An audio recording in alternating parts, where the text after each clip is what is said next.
Episode number 34. Welcome back. This is the Expected Returns Podcast. My name is Stephen Luttman. I'm a real estate investor and agent here in the capital region of New York State. A lot of fun topics for us to jump into today. However, before we do, a quick reminder, if you enjoy the content here on the channel, you're overwhelmingly going to want to be a subscriber to our newsletter. sjlincoln.com/join is where you can head over, and it is 100% free, no spam. Issues come out once or twice a month. This past week, we sent out a piece on the Federal Reserve and their impending interest rate cuts. If you're interested in real estate or finance, again, sjlincoln.com/join is where you're going to want to head. That's it for the intro. Let's get into the episode. We'll kick things off today with a conversation about the largest topic in real estate at the moment, and that's the likely interest rate cuts by the Federal Reserve.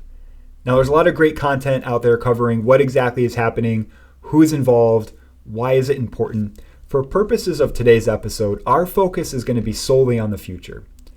After interest rate cuts begin, what does the impact on the economy look like 12 months later? And there's going to be a few different lenses we're going to take a look at it from. From a historical perspective, going back to 1990, there have been 9 interest rate cutting cycles. And what we mean by that is could be something as simple as a one-time cut of 25 basis points, or to an extreme example, multiple years, multiple full percentage points being slashed. However, going back to 1990, 9 separate data points for us to look at for the Federal Reserve lowering their federal funds rate. And the narrative as we go into our examples here is that lowering rates is good for the economy.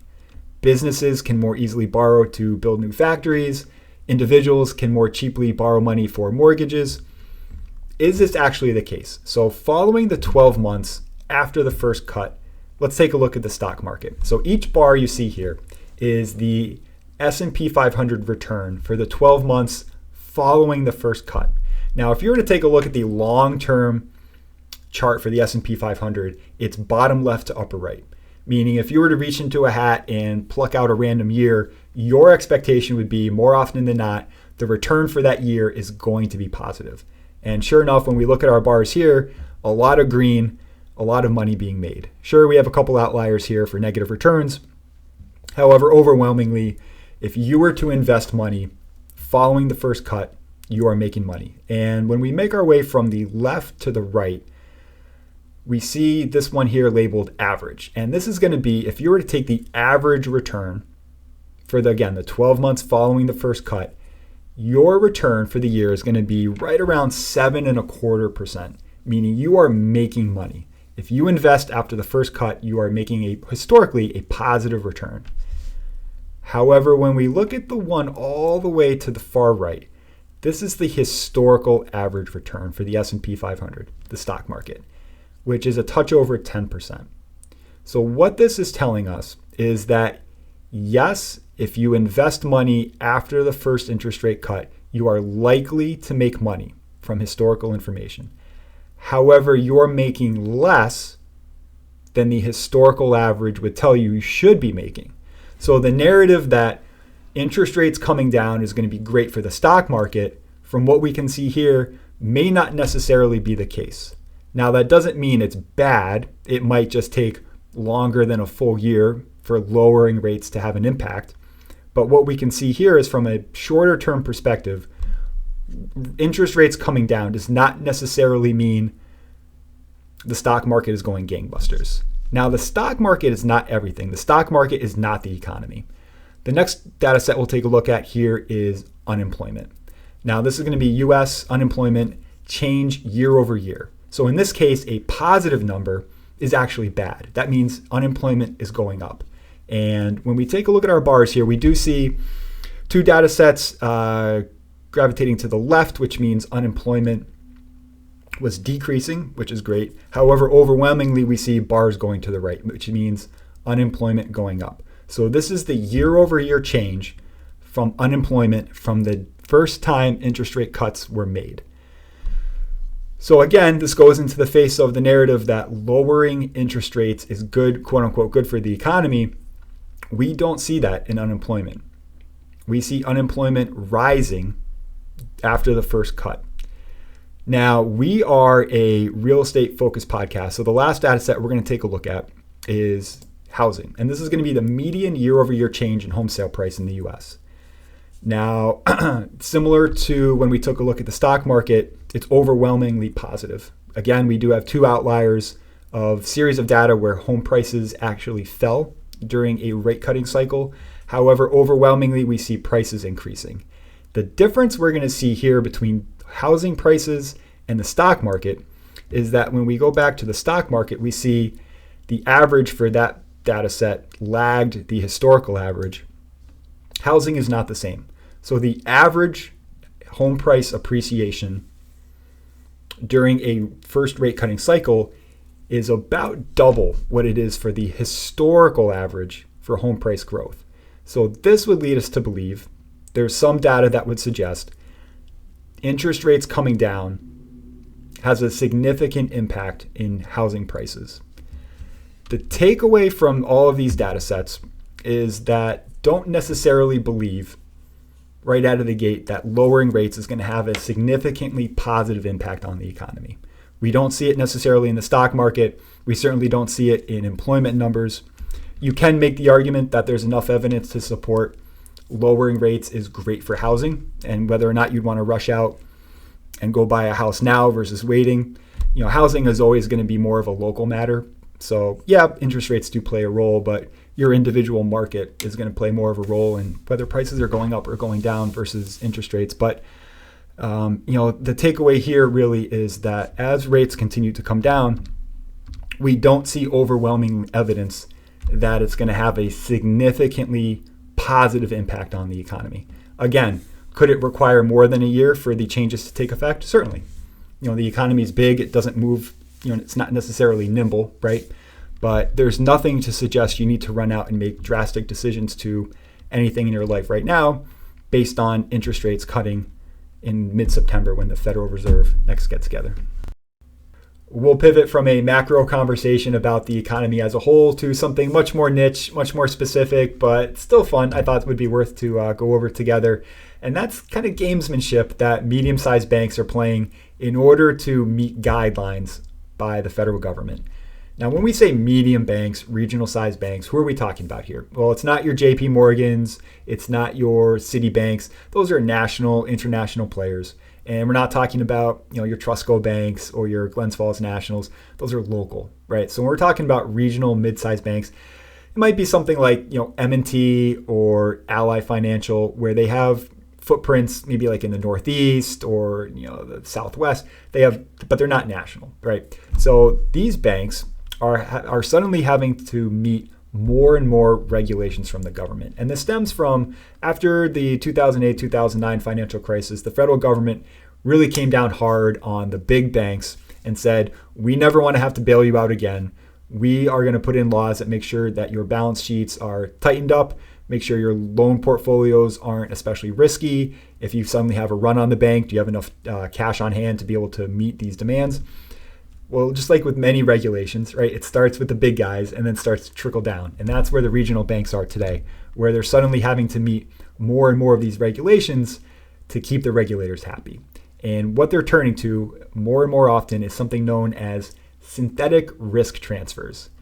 The goal here is to meet the capital requirements required by the banks. So they want to see, are you overly risky? Are you stable in the event of a downturn in the economy? What banks would do previously is they would either sell shares of themselves, and in exchange for when you sell shares, what do you get in return? You get cash. So that'd be more cash on the balance sheet. So if the bank said, we want to increase our stability, we want to make sure, if things go south, we're going to be sound, they can sell shares to bring in more cash. Or you can sell loan portfolios. So when Mr. Smith walks into a bank and applies for an auto loan, the bank takes it in, and if it says, what can we do with this? Well, we can sell it. So now they're selling their loan portfolios to, again, bring in more cash. That was previously. Now what they're doing is a form of insurance-ish. And we'll go over an example together. So there's two players involved in this transaction. You have the bank, and you have what's typically going to be a private equity firm, possibly an insurance firm. We have two players involved. And the bank says, we have a loan portfolio, auto loan portfolio of $100 million. And we want to protect against defaults on that loan portfolio. What this accomplishes is that they are taking risk off of their plate. So you have the bank looking to insure against defaults, and you have, let's call it this private equity firm saying, yup, we're here to help. We're going to alleviate that risk off of your plate in the form of a insurance policy, essentially, right? So what's happening here? Well, the bank is going to be funding annual premiums, just like you do for your auto insurance, right? Or if you have a life insurance policy, you're paying a premium. That's what the bank is doing. The bank is saying, we're going to send you a premium every year. And in exchange, the insurer, so the private equity, whoever it might be, is taking that risk onto their balance sheet and alleviating it off of the banks. So now the banks don't have the government, breathing down their neck saying, you're too risky, because the bank can then say, no, we sold our risk, right? They didn't sell it. They transferred their risk to the insurer, and the insurer can then say, yep, we took on that risk, but in exchange for that risk, we are being paid an annual premium. It doesn't stop there. So if that's not enough, if we know one thing about private equity, it's that they're great at making money. So what they're doing is that when it comes time to pay out on defaults for the loan portfolio, at the time the contract is executed between them and the bank, the private equity firm is putting a large sum of money basically into escrow. So they're setting the money aside saying, okay, once these loans start to default, we start paying out to the bank because that's the insurance policy. The private equity firm is then turning around and saying, well, we think we're going to make, let's call it, 15% on this transaction when you take into account what we're collecting versus what we're potentially going to be paying out. They are then selling bonds to, call it everyday investors, portfolio managers, retirement funds, and they're saying, we're going to sell bonds against our risk because we as the private equity firm do not want to have to escrow all of this money, a lump sum payment all at once. We think we can sell this risk on the open market at a lesser percentage than what we're going to be collecting from the bank. So if we think we're going to make 15% a year from this trade, probably not going to be that high, but let's take it 15% on the trade. We think we can sell bonds on this at 8%. So they might be selling at 8%, collecting at 15%. They now then take that money from the bond sales, from the individual investors, and that's what they're using to put into the escrow. So the private equity is helping out the bank in terms of taking default risk off of their plate, but they're also making a pretty penny off of it because they're in some respects as the middleman, right? Because they're taking money from one hand to pay out to another. So private equity is making money on both sides here. But long and the short of it is this actually a good thing? So it's pretty complicated. We got a lot of players involved, big banks and national insurance companies and individual investors. Is this a good thing? I would say that it is a good thing, and the reason is because we as a society, we need our banks to flourish. We need our banks to be able to lend, especially to mom and pops who are looking to buy a house or if they're looking to start a business. And if banks are either A, especially risky and they go under, or B, they're maxed out in terms of the amount that the government is saying they're comfortable lending out, right? The risk that they're able to take on, well, then they can't issue loans to start new businesses for people to buy houses. So being able to spread that risk over different companies, entities, whatever it might be, is a very helpful thing. And again, if a bank does happen to sustain a downturn, a portfolio goes bad, they're going to be on the hook for some of it, right? They aren't able to sell off all of the risk, but it's not going to be a catastrophic event because, again, it's going to be spread out amongst the economy. So overwhelmingly, I would say this is a very positive thing. And finally, we'll wrap up with just when you think people can't get any stupider. Apparently, there was a TikTok trend going around recently involving a glitch at Chase Bank where you could deposit a check, whether it's a real check, a check you wrote yourself, a fake check, and you could deposit it at a Chase ATM. It would immediately read it as a real check and make those funds available to you. So what were people doing? They were writing fake checks, having it reflect in their available balance, and immediately trying to take out as much cash as possible. Apparently this caught on. People were actually doing this, and you can see videos of people, stacks of cash, waving them around like a bunch of idiots. What this is also known as is fraud, and you can go to jail for something like this. So if you have an account at Chase, which is what this required, right? You was depositing a check into your checking account. Well, what does that mean? Well, Chase Bank knows who you are. They have your social, they have your address, they know exactly who you are. So when you play games like this, where you are purposely trying to defraud the bank, this is fraudulent activity. You go to jail for things like this. So overwhelmingly, what's going to happen to these people? They're going to get their accounts closed. They're going to be required to pay back the money. They're probably going to get hit with a fine, right, by whatever entity is policing this. But are they going to jail? Depending on how often they tried to do it, potentially, because this is a huge no-no. Writing fake checks purposely is a crime. Now, it's different if you're writing a check for groceries and you happen to overdraw your account. That's a no-no, right? And you get hit with an overdraft fee, whatever it might be. That's not the same. These people are purposely writing checks for tens of thousands of dollars, trying to steal, which is what they're doing. They're stealing from the bank. Now, Chase, to their credit, found out pretty quickly what was going on here was some kind of a glitch in their software. So they're able to fix it.